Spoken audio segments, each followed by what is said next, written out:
Қара күштің иесі атанған батыр бабамыз теңдессіз өнермен жер шарының 54 мемлекетін аралап 48 медаль олжалаған екен. 20 ғасырдың басында түркі халықтарының ішінде Қажымқандай мықты тек қазақта ғана болды.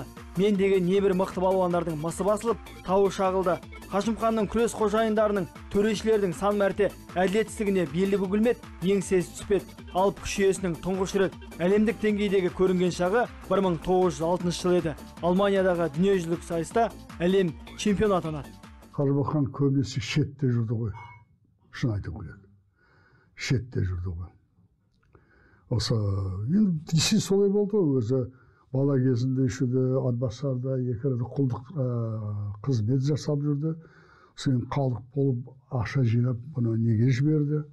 Көпетістер енді тарих бойынша естігенше кітаптан Петербургке школа Лепидева дейді ме бірдемесі бар еді ғой.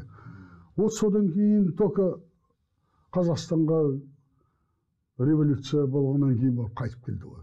Сол кездегі саясаттың салдарынан ол орыс палуандардың атымен күресуге мәжбүр болды. Оған түрлі лақабаттар берілді. Бірде Қажымқанды Ямагата Мухуннури десе, енді бірде Мухан Иван Черный деп атаған. Ал 1909 жылғы халықаралық палуандар жарысына ол Қара Мұстафа деген атпен шыққан. Сөйтіп бүкіл дүниежүзіне Муханның неше түрлі лақабаттары тарай бастайды. Бұл көйлектің себебі мына көйлектенді енді неге деректерге қарасақ, бұл көйлектің өзі 74-те мәсі уақытта Қажымқан үстінен шешіп бергенде. Жасы атамыздың 74-те. Оның алдында жоқ дегенде бір енді 4 жыл киген көйлек қой бұл енді. Магазин алып келген көйлек емес. Сонда мен қазір 69-дан.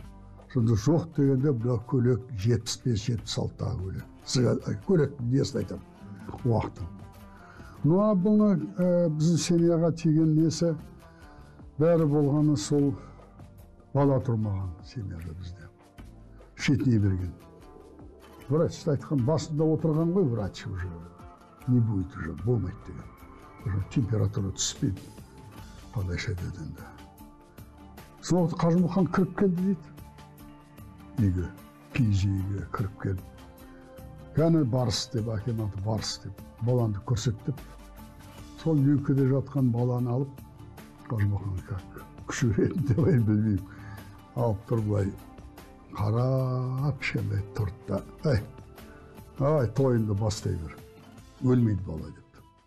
Патша үкіметі құлаған соң балуанның отбасы азамат соғысы мен аштықтың салдарынан біраз сергелденге тап болады. 1937 жылы Қажымқанның ізіне түсіп, бұл патшаның адамы, оның қолынан медаль алған, сыйлық алған сыбайлас деп қудалауға ұшыратады. Сол себепті Қажымқан отбасын тастап, Түркістан мен Өзбекстанда бастау қалайды.